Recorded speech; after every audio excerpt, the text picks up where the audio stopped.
இன்று உன் அப்பன் நான் நேற்று இரவு உன் இல்லத்தில் நடந்த, அதாவது நேற்று இரவு உன் இல்லத்தின் வாசலில் நடந்த ஒரு மிக பெரிய கூத்தினைப் பற்றி பேச வந்திருக்கின்றேன். இந்த கூத்து உன் இல்லத்தின் வாசலில் நடந்ததில் யார் என்பதை இன்று சற்று நேரத்தில் நான் உனக்கு காட்டிவிடுகின்றேன். அப்பனுக்கு தெரியாமல் யார் உன்னுடைய வாழ்க்கையில் இது போன்ற விஷயங்களை எல்லாம் நடத்துவார்கள் என்று இப்பொழுது இவர் நடத்திய கூத்து உன்னுடைய வாழ்க்கையில் எந்த அளவிற்கு பாதிப்பினை ஏற்படுத்தி இருக்கின்றது அல்லது எந்த அளவிற்கு கஷ்டத்தை கொடுக்கிறது, வேறு ஏதேனும் நன்மைகள் நடந்திருக்காதா என்பதை பற்றி எல்லாம் உன் அப்பன் உனக்கு இப்பொழுது நான் சொல்லிவிடுகின்றேன். உன்னை சுற்றி நடக்கின்ற விஷயங்களை பற்றி எல்லாம் எண்ணி கவலைப்பட்டு கொண்டிருக்காமல் அப்பன் சொல்கின்ற வார்த்தைகளை கேட்டு இவளுக்கு என்னதான் உன் வாழ்க்கையில் தேவைப்படுகிறது என்பதை நீ நிச்சயமாக இந்த நேரத்தில் தெரிந்து கொள்ள வேண்டும். ஒரு விஷயம் நான் உனக்கு தெரிவிக்க விரும்புகின்றேன் என்றால், இந்த வாழ்க்கையில் உன்னை சுற்றி நடக்கின்ற ஒரு விஷயம், சில விஷயம் இந்த வாழ்க்கையில் கட்டாயம் உனக்கு தெரிந்திருக்க வேண்டும் என்றுதான் நினைக்கின்றேன் என்றால் சர்வ நிச்சயமாக இது என்னவென்று நீ புரிந்து கொள்ள வேண்டும். உன்னை சுற்றி வருகின்ற இந்த துன்பங்களை எல்லாம் என்னவென்று நீ நிச்சயமாக கண்டுகொள்ள வேண்டும். உன் இல்லத்தின் வாசலில் நடக்கின்ற விஷயம் எதுவும் உனக்கு இதுவரையில் சரியாக தெரியவில்லை. என்னமோ நடக்கிறது, ஏனோ இருக்கிறது, ஏனோ இரவு வருகிறது, உறங்குகிறோம், எழுந்து செல்கின்றோம் என்பது போலதான் உன்னுடைய மனநிலை இதையெல்லாம் எதிர்கொள்கின்றது. ஆனால் என் குழந்தையே, என்ன நடந்தாலும் சில நேரங்களில் இதனால் உனக்கு பாதிப்பு ஏற்பட போகும். அதை என்னவென்று நீ கட்டாயமாக தெரிந்து கொள்ள வேண்டும். இந்த வாழ்க்கையில் நம்மை தேடி வருகின்ற சில விஷயங்கள் இல்லாமல் சற்று காரணமாக கேட்க எந்த விதமான எண்ணங்களும் இல்லாமல் தேவையற்ற சிந்தனைகளை அகற்றிவிட்டு அப்பன் நம் நல்லதுக்கு தான் செய்கின்றான் என்று நம்பிக்கேள். சர்வ சாதாரணமாக இதனை கொண்டு வரவில்லை. உன் இல்லத்தில் இது நடக்கிறதா இல்லையா என்று வருகின்ற பல விஷயங்கள் எல்லாம் எது உண்மை எது பொய் என்று அறிந்து அப்பன் உன்னிடத்தில் சொல்ல வந்திருக்கின்றேன்.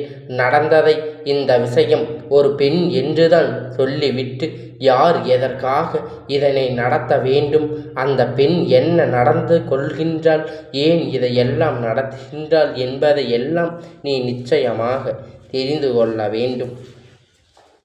என் குழந்தையே, சில காலமாகவே ஒரு பெண்ணின் பார்வை உன் குடும்பத்தின் மீது பட்டிருக்கின்றது.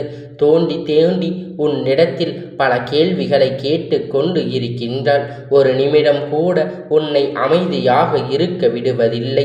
உன்னை சுற்றி நடப்பது எல்லாம் என்னவென்று நீயே யோசித்து கொண்டிருக்கும் நேரத்தில், உனக்கே அறியாமல் 1000 மன கஷ்டங்கள் இருக்கும் நேரத்தில் இந்த பெண்ணானவள் இந்த கஷ்டங்களை எல்லாம் சேர்த்து வைத்து மேலும் மேலும் எதையாவது சொல்லி உன் மனதை காயப்படுத்தி கொண்டிருக்கின்றார். சரி, பேசத்தானே செய்கிறாள். இப்பொழுது இருக்கின்ற மனிதர்கள் எல்லாம் இப்படித்தானே இருக்கின்றார்கள். அடுத்தவர்கள் வாழ்க்கையில் ஒரு கஷ்டம் வந்து விட்டால் வேண்டாம் என்று அவர்களை காயப்படுத்துவது, வேண்டுமென்று இவர்களை துன்புறுத்துவது இவர்களின் குணமாக மாறிவிட்டதல்லவா? நம் இதையெல்லாம் கண்டு கொள்ளக்கூடாது என்று நீயும் உன்னுடைய வாழ்க்கையில் ஒவ்வொரு வேலைகளையும் என்னவென்று பார்த்து சென்று கொண்டிருக்கின்றாய். ஆனால் என் குழந்தையே, இதையெல்லாம் நீ தெரிந்து கொள்ள வேண்டும். இதையெல்லாம் நீ என்னவென்று சற்று புரிந்து கொள்ள வேண்டும். எதையாவது சொல்லி உன்னை மேலும் மேலும் வேதனைப்படுத்தும் இவர்களுடைய எண்ணமாக இருந்து வந்திருக்கின்றது. இந்த எண்ணத்தை கொண்டு இவர்கள் உன்னுடைய வாழ்க்கையில் பல விஷயங்களை செய்வதற்கு பல முயற்சிகளை செய்து கொண்டிருக்கின்றார்கள். உன்னை தேடி எத்தனையோ நன்மைகள் வரத்தான் செய்கின்றது. உன்னை தேடி இந்த வாழ்க்கையில் எத்தனையோ துன்பங்கள் வரத்தான் செய்கின்றது. ஆனால் இதையெல்லாம் தாண்டி என் குழந்தையே, நீ ஒரு நல்ல நிலையை அடைய வேண்டும் என்று யோசிக்கின்றாய். ஆனால் நிச்சயமாக இதை நீ என்னவென்று தெரிந்து கொள்ளத்தான் வேண்டும். அப்பன் சொல்கின்ற வார்த்தைகளில் இருந்து சில மனிதர்களுடைய உண்மையான குணங்களை நீ அடையாளம் காண வேண்டிய தருணம். யார் இந்த அதிகாரத்தை குறிப்பார்கள், யார் இந்த அதிலும் குறிப்பாக இந்த பெண்தான் யார், இவள் என்ன செய்ய நினைக்கின்றாள் என்பதை சற்று நீ கவனிக்க வேண்டும். இவளுடைய எண்ணங்கள் எல்லாம் என்னவாக இருக்கிறது என்பதை நீ தெரிந்து கொள்ள வேண்டும். நிச்சயமாக உன்னை சுற்றி நடக்கின்ற பல விஷயங்களை நீ என்னவென்று தெரிந்து கொள்ளத்தான் வேண்டும். உன்னோடு நான் இருக்கின்ற இந்த நேரத்தில் வாழ்க்கையில் உனக்கு கொடுக்கின்ற பேரதிர்ஷ்டத்தின் நேரம். எக்காரணம் கொண்டும் இந்த வாழ்க்கையில் உனக்கு கெடுதல் செய்ய நினைக்கின்றவர்களை இந்த அப்பன் உடன் அடையாளம் காண்பித்து கொடுக்காமல் விட்டுவிட மாட்டேன். எப்பேற்பட்ட சூழ்நிலையிலும் உனக்கு நன்மைகள் நடக்காமல் நான் ஒதுங்கிச் செல்ல மாட்டேன். உன்னோடு நான் இருக்கின்ற இந்த தருணங்கள் இந்த வாழ்க்கையில் மேலும் மேலும் உனக்கு கஷ்டத்தை கொடுக்கின்ற சந்தோஷங்களையும் கெடுதலையும் செய்பவர்கள் செய்து விட்டு போகட்டுமே. சந்தோஷம் எங்கே இருக்கின்றது என்று யோசிக்கிறாயா? அவர்கள் நடத்துவதை நடத்தட்டும். உன் வாழ்க்கையில் உன்னை தேடி வருகின்ற சந்தோஷங்களை உன் அப்பன் நான் அல்லவா உனக்கு நினைவுபடுத்துகின்றேன். அப்பன் அல்லவா நினைக்கின்றேன். அப்படியானால் எதற்கு என் பிள்ளையே நீ கலங்கப்படுகின்றாய்? அதிலும் குறிப்பாக நேற்று இரவு இவள் உன் இல்லத்தில் வந்து வெளியில் சொல்லும் பொழுது உன் இல்லத்தின் வாசலில் நின்று கொண்டு உனக்கு ஒரு சாபத்தை விட்டு விட்டு சென்றிருக்கின்றாள். அவள் கொடுத்த சாபம் என்ன தெரியுமா என்று நம் நினைத்தால் இங்கே எல்லோரும் சந்தோஷமாக இருக்கின்றார்கள். இது நடந்தது, இது தொடரக்கூடாது, எதையாவது செய்ய வேண்டுமே என்பது போன்ற ஒரு எண்ணம் இவளுக்குள் வந்திருக்கின்றது. இவளின் இந்த எண்ணத்தினால் உன்னுடைய வாழ்க்கையில் மேலும் மேலும் பல கஷ்டங்கள் உனக்கு நடக்க வேண்டி இருப்பதனால் அவர்கள் கங்கணம் கட்டி மீண்டும் மீண்டும் உன் இல்லத்தை நோட்டமிடுகின்றார்கள். எந்த காலத்திலும் உனக்கு நன்மை நடந்துவிடக்கூடாது என்று இவர்கள் நினைக்கின்ற இந்த எண்ணம்தான் இந்த அப்பனுக்கு கோபத்தை தூண்டியது. ஒருவரை பார்த்து பொறாமைப்படுவது, அவர்களின் வாழ்க்கையில் நல்லது நடக்கக்கூடாது என்று நினைப்பதும் சகஜமான காரியமா? இப்பொழுதெல்லாம் இப்படி வாழ்க்கை மாறிவிட்டதே. இன்று இருக்கின்ற மனிதர்கள் எல்லாம் யாரும் நன்றாக இருக்க வேண்டும் என்று ஒரு நொடி பொழுது கூட நினைப்பது கிடையாது. அடுத்தவர்களின் கண்ணீர் சிந்தினால்தான் இவர்கள் சந்தோஷப்படுகின்றார்கள். அப்படி இருக்கின்ற இந்த நேரத்தில் உன்னுடைய வாழ்க்கையில் இருக்கின்ற ஒரு சில விஷயங்களை நீ சரியாகவே தெரிந்து கொள்ள வேண்டும். இந்த வாழ்க்கை உனக்கு கொடுக்கின்ற பல உண்மைகளை நீ கண்டறிய வேண்டும். உன்னை சூழ்ந்து வருகின்ற எல்லா பிரச்சனைகளையும் என்ன காரணமாக இருக்கும் என்று உனக்குள் தோன்றுகின்ற இந்த நேரத்தை தேவையற்ற சந்தோஷங்களை எல்லாம் விடுவித்து விட்டு உன்னை தேடி வருகின்ற பல உண்மைகளை எப்பொழுதும் நீ என்னவென்று சரியாக புரிந்து கொள்ள வேண்டிய தருணம் உனக்கு வந்து விட்டது. உன்னோடு இருந்து உனக்கு பல கஷ்டங்களை கொடுக்கின்றார்கள். எப்பொழுதுமே உன்னை தேடி வந்து கொண்டிருக்கின்றார்கள் என்பதை முதலில் நீ புரிந்து கொள். உன் இல்லத்துக்குள் இவர்களை அனுமதிப்பதோ இவர்கள் பேசுகின்ற வார்த்தைகளை செவி கொடுத்து கேட்பதும் நாளை உன்னுடைய வாழ்க்கையில் உனக்கு ஏற்படக்கூடிய மிக பெரிய துன்பத்திற்கு ஆன அறிகுறி என்பதை புரிந்து கொள்ள வேண்டும். உன்னிடத்தில் பேசும் பொழுது நல்லபடியாக பேசுகின்றார்கள். மற்றபடி அதன் பிறகு உன்னை தேடி வரும் பொழுது உன் பின்னால் நின்று கொண்டு உன்னை இவர்கள் உன் வாழ்க்கையை பற்றி தவறான விஷயங்களை பற்றி இவர்கள் பேசுகின்றார்கள். இதையெல்லாம் நீ என்னவென்று புரிந்து கொள்ள வேண்டும். இவர்கள் சொல்கின்ற வார்த்தைகளை கண்மூடித்தனமாக நம்புவதே உன் இல்லத்துக்குள் எந்த கேள்விகளும் கேட்காமல் அனுமதிப்பது. ஒருபோதும் இவர்களை அனுமதிப்பதற்கு முன்னால் இவர்கள் பேசுகின்ற விஷயத்தை வைத்து நீ நிச்சயமாக இவர்கள் யார் என்று புரிந்து கொள்ள வேண்டும். அந்த திறமை உனக்குள் இருக்கத்தான் செய்கின்றதல்லவா?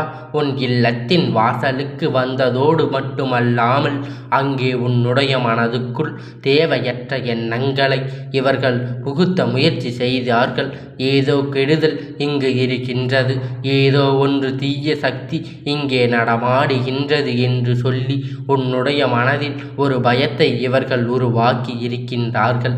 என்னமோ உன் இல்லத்தில் இருந்து ஒரு சத்தம் கேட்கின்றது, ஏதோ நடக்கிறது என்பது போல விஷயங்களை எல்லாம் யாரும் உன்னிடத்தில் சொன்னால் அதையெல்லாம் என் குழந்தை ஒரு பொழுதும் நீ நம்பிவிடாதே. ஏனென்றால் இவர்கள் உன்னுடைய நிம்மதியை கெடுத்து இந்த வாழ்க்கை உன்னை எந்த ஒரு விஷயத்தையும் செய்யவிட முடியாமல் தடுத்து நிறுத்திவிட நினைக்கின்றார்கள். இவர்களுடைய எண்ணங்கள் தூய்மை இல்லை. இவர்கள் எப்பொழுதும் உன்னை அழிப்பதையே தன்னுடைய நோக்கமாக கொண்டிருக்கின்றார்கள். ஏதாவது ஒன்றை சொல்லி உன் மனதை ரணமாக்குவதை தன்னுடைய குறிக்கோளாக இவர்கள் கொண்டிருக்கின்றார்கள். அப்பொழுது இதற்கெல்லாம் சரியான காரணத்தை நீ கண்டுபிடிக்கத்தான் வேண்டும். இதுவெல்லாம் இப்பொழுதும் நாமே இதை பற்றி கவலைப்படும் பொழுது இவர்களுக்கு ஏன் இத்தனை அக்கறை என்பதை சற்று யோசித்து பார். என்ன நடந்தது என்று சற்று சிந்தித்து பார். இந்த வாழ்க்கையில் உன்னை தேடி வருகின்ற எல்லா விஷயங்களை பற்றியும் என் குழந்தை நீ சரியாக புரிந்து கொள்ள உன்னால் ஆன முயற்சிகளை நீ செய்திருக்க வேண்டும். ஆனால் அப்பொழுது நீ விட்டு விட்டாய்.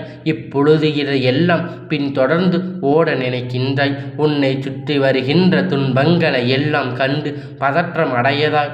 அதையெல்லாம் குறிப்பாக உனக்கு தெய்வத்தின் துணை இருக்கின்றது. இந்த மனிதர்கள் செய்கின்ற வேலை எல்லாம் ஒன்றுமே அல்ல என் குழந்தையே. இதையெல்லாம் நீ புரிந்து கொள்ள வேண்டும். உன்னை சுற்றி வருகின்ற இந்த விஷயங்களை எல்லாம் என்னவென்று நிச்சயமாக நீ தெரிந்து கொள்ள வேண்டும். உனக்கு இன்று இல்லை என்றாலும் என்றாவது ஒரு நாள் நல்ல புரிதலை கொடுக்கும் என்பதை நீ புரிந்து கொண்டால் போரும். சரியான புரிதல் இல்லாமல் இந்த வாழ்க்கையில் மேலும் மேலும் உனக்கு கஷ்டத்தை கொடுத்து கொண்டிருக்கின்றது. மேலும் மேலும் உனக்கு துன்பங்களை சேர்த்து கொண்டிருக்கின்றது. எப்பொழுதும் இந்த புரிதல் உனக்குள் வருகின்றதோ அப்பொழுது இந்த வாழ்க்கையில் நீ நினைக்கக்கூட பார்க்க முடியாத அளவிற்கு இந்த போன்ற விஷய பிரச்சனை எல்லாம் நீங்கி உன்னை வேண்டும் என்று சோதிக்க நினைக்கின்ற இவர்களை தெய்வம் கொடுக்கின்ற தண்டனைகளை கண்டு நீ பெரும் மகிழ்ச்சி அடைவாய். எதிர்வரக்கூடிய நாட்களில் இவர்கள் உனக்கு கொடுக்கும் சாபம் என்னவென்று உனக்கு நிச்சயமாக தெரியும். அது எப்படி தெரியுமா? இவர்கள் உனக்கு என்னவெல்லாம் நடக்க வேண்டும் என்று சாபத்தை கொடுத்திருக்கின்றார்களோ, நீ எப்படியெல்லாம் அழிய வேண்டும் என்று இவர்கள் சொன்னார்களோ அதுவெல்லாம் அவர்களுக்கு நடக்கும். இந்த விஷயம் எல்லாம் அவர்கள் வாழ்க்கையில் நிச்சயமாக நடக்கும். அப்பொழுது நீ இதையெல்லாம் தெய்வம் என்னவாக கொடுத்தது என்பதை நீ நிச்சயமாக புரிந்து கொள்வாய். அப்பன் சொல்கின்ற வார்த்தைகளில் இருக்கின்ற உண்மைகள் இன்று வேண்டுமானால் உனக்கு சந்தேகத்தை இடமாக கொடுத்திருக்கலாம். ஆனால் நாளை இவையெல்லாம் எல்லாம் நடக்கும். இந்த விஷயம் எல்லாம் நாளை உன்னுடைய வாழ்க்கையில் உனக்கு மிக பெரிய மகிழ்ச்சியை கொடுக்கும். என் பிள்ளையே, இதையெல்லாம் நீ உணர வேண்டிய தருணம் உனக்கு வந்து விட்டது. உன் இல்லத்தில் இருந்து கொண்டு உன் இல்லத்தில் நல்லபடியாக பேசி சென்று வெளியில் நின்று உனக்கு சாபம் விடுகின்றார்கள் என்றால் இவர்கள் எல்லாம் தெய்வம் எந்த இடத்தில் வைத்திருப்பார்கள் என்பதை நீ புரிந்து கொள்ள வேண்டும். அவரவர் செய்வது நியாயம். ஆனால் தெய்வத்தின் பார்வையில் எது நியாயமோ அதற்கு மட்டும்தான் நல்லது நடக்கும். மற்றது எல்லாம் அழிந்து போகும் என்பதை நீ புரிந்து கொள்ள வேண்டும். அப்பன் சொல்கின்ற வார்த்தைகளில் இருக்கின்ற உண்மைகளை புரிந்து கொண்டு உன்னை தேடி வருகின்ற எல்லா விஷயங்களுக்குமான சரியான விஷயங்களை நீ பெற்று கொள்ள வேண்டும். எப்பொழுதும் அதற்காக தயாராக இருந்து நடப்பது அத்தனையும் உன்னுடைய நன்மைக்குதான். இனி வருகின்ற சூழ்நிலை என்றும் உன்னை நல்லபடியாக வாழ வைக்கும் என்பதை நீ புரிந்து கொண்டால் போதும். உன்னால் இந்த வாழ்க்கையில் அனைத்தும் நிறைவாக பெற்றுக்கொள்ள முடியும். இனி எதற்கும் கலங்காமல் என்ன நடந்தாலும் இதிலிருந்து உனக்கான வெற்றியை நீ நிச்சயமாக கிடைக்கும் என்று, இந்த வாழ்க்கையில் நல்லது நடக்கும் என்று நீ எதற்கும் கலங்கப்படாமல் இரு. இந்த அப்பனுடைய ஆசீர்வாதங்கள் உனக்கு எப்பொழுதும் இருக்கும். இவரால் எதையும் நடத்த முடியும். இந்த அப்பனுடைய ஆசீர்வாதத்தை முழுமையாக நீ எப்பொழுதும் பெற்று கொண்டு இருப்பாய்.